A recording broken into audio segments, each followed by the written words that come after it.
Hello! Hi everyone. ఈరోజు చెప్పుకున్న సీరియల్‌లో అందరికి తెలిసిందే కదండీ! మరి ఈరోజు ఎపిసోడ్‌లో ఏం జరిగిందో చూద్దామా? ఇంక ఇటు చూసినట్లయితే రామరాజు అన్న మాటలకైతే నర్మద అయితే చాలా బాధపడుతూ ఫీల్ అవుతూ ఉంటుంది. రామరాజు అన్న మాటల్ని గుర్తు తెచ్చుకుంటూ ఇంకా చాలా బాధపడుతూ ఉంటుంది. అప్పుడే అటువైపు నుంచెళ్ళైతే సాగర్ అయితే వచ్చేస్తాడు. "ఏంటి నర్మద చిన్న పిల్లలాగా ఏడుస్తున్నావేంటి? ఊకో నర్మద" అనేసైతే ఎంత బుజ్జగించినా కూడా అస్సలకే ఊరుకోదు నర్మద.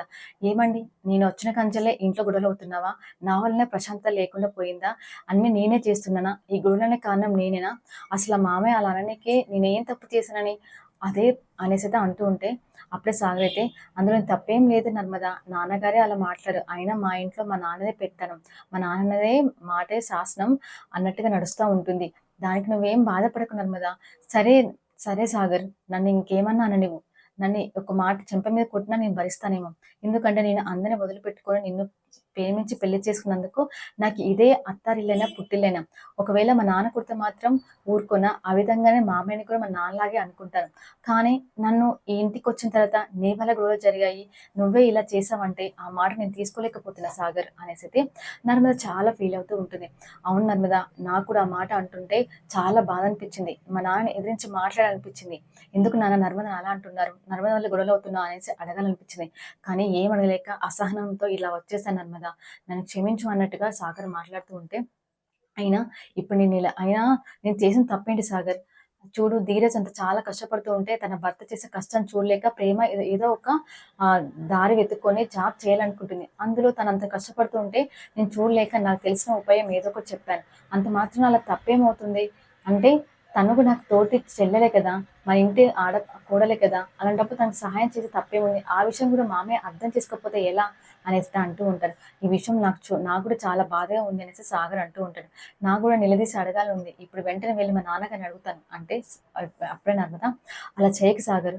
నా వల్ల మీ ఇద్దరి మధ్యల అంటే తండ్రి, కొడుకుల మధ్యల వ్యత్యాసం రాకూడదు నాకిష్టం లేదు. కాబట్టి మీరేం అనకుండా ఉండండి అనేసితే అంటూ ఉంటుంది. ఇంకా చాలా బాధపడుతూ ఉంటుంది నర్మద. ఇంక చూసినట్లయితే ఇక్కడ రామరాజు అయితే తన రైస్ మిల్‌కొచ్చేసి రైస్ మిల్‌లో కూర్చొని తన కోడలన్న మాటల్ని గుర్తెచ్చుకొని చాలా బాధపడుతూ ఉంటారు. అప్పుడే ప్రేమ అన్న మాట గాని, నర్మద అన్న మాటలు గుర్తెచ్చుకొని ఏ పని చేయలేక అలానే ఉండిపోతూ ఉంటారు. అప్పుడే వేరే అతను ఫోన్ చేసి 4 బస్తాలు రైస్ కావాలనైతే అడుగుతా ఉంటారు. అప్పుడే తిరుపతి ఏం చేస్తున్నావు?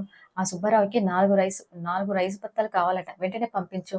అంటే అంటే బావ నాకు వాళ్ళ ఇల్లు తెలియదు. అది సాగర్‌కి మాత్రమే తెలుసు.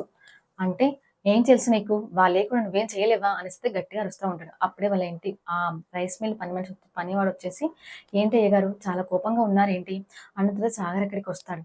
"ఏరా సాగర్ నువ్వు ఆ సుబ్బారావు ఇంటికెళ్ళి 4 రైస్ బత్తాలు వేసిరా" అంటే అప్పుడే ఇంకా అయినా ఎవరు నా మాట వింటున్నారు? ఆ చిన్నోడు అలా చేస్తాడు.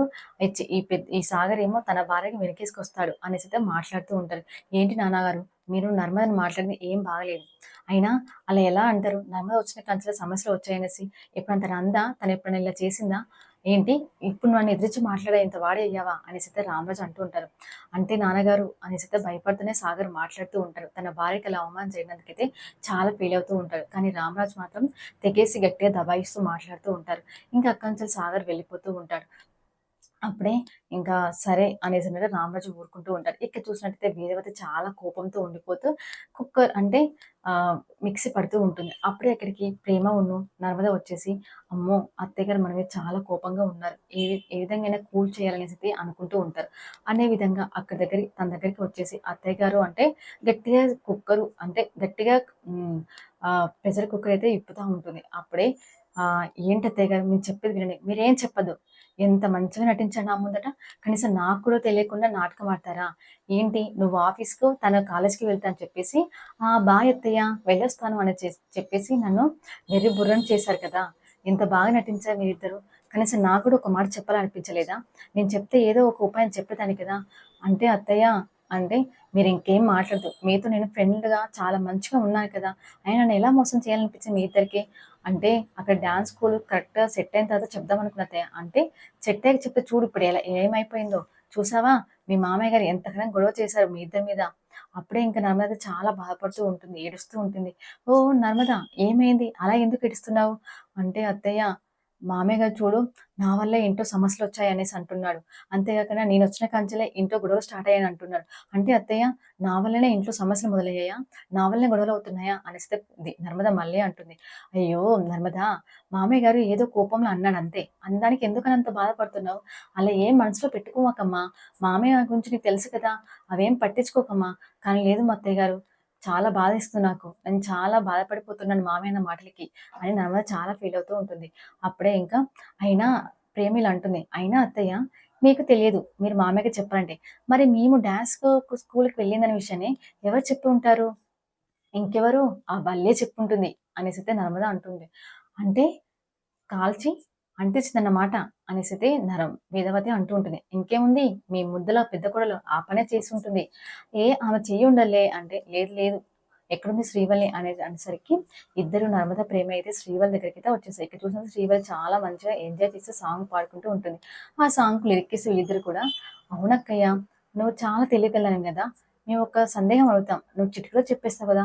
నువ్వెంతైనా ఈ ఇంటికి పెద్ద కోడలివి. అంతేకాకుండా ఎంబీఏ ఇంగ్లీష్ లిటరేచర్ చేశావు అనేసైతే పొగుడుతా ఉన్నట్టుగా దెప్పి పొడుస్తూ ఉంటారు నర్మదన్న ప్రేమ. అప్పుడే శ్రీవల్లికి ఏంటి వీళ్ళు నన్ను పొగుడుతున్నారా? లేక దెప్పి పొడుస్తున్నారా? ఏం అర్థం కాకుండా ఉందే అనేసైతే అనుకుంటూ ఉంటుంది. అయినా అక్క మేము డాన్స్ స్కూల్‌కి వెళ్ళామనేసి డాన్స్ అక్కడ నేర్పిస్తున్న విషయము ఎవరు చెప్పిరుంటారు? నువ్వే గదా! వల్లక్క చెప్పింది అనేసైతే ప్రేమ గట్టిగా అంటూ ఉంటుంది. అంటే నేనెందుకు చెప్తాను? నాకేం తెలుసు? మామయ్యకి చెప్పే ఒకే ఒక వ్యక్తి నువ్వే అనేసితే ప్రేమ అంటూ ఉంటుంది. ఇక చూసినట్లయితే ధీరజ్ అయితే పిజ్జా ఆర్డర్ చేస్తూ ఒకసారి లేట్ అవుతూ ఉంటుంది. ఆ వ్యక్తి అయితే ఏంటి నీకింత కూడా రెస్పాన్సిబిలిటీ లేదా? ఇంకా పిజ్జా తినడానికి ఇంత లేట్ అవుతుందా నీకు? అనేసితే గట్టిగా అరుస్తూ ఉంటారు. అనడంతోటి అటువైపు నుంచి అయితే రామరాజు తన కొడుకుని చూసి చాలా బాధపడుతూ ఉంటారు.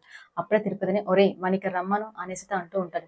ఇంకా సాగర్ వచ్చేసైతే వాళ్ళ నాన్నగారు బండెక్కుతూ చాలా ఫీల్ అయిపోతూ ఉంటారు. చూద్దామండి రేపు ఏం జరుగుతుందనే విషయాన్ని. ఇదే ఈరోజు వీడియో. మీకు గనుక నా వీడియో నచ్చితే ప్లీజ్ లైక్, షేర్, కామెంట్ చేయండి. Subscribe my channel. Thank you for watching.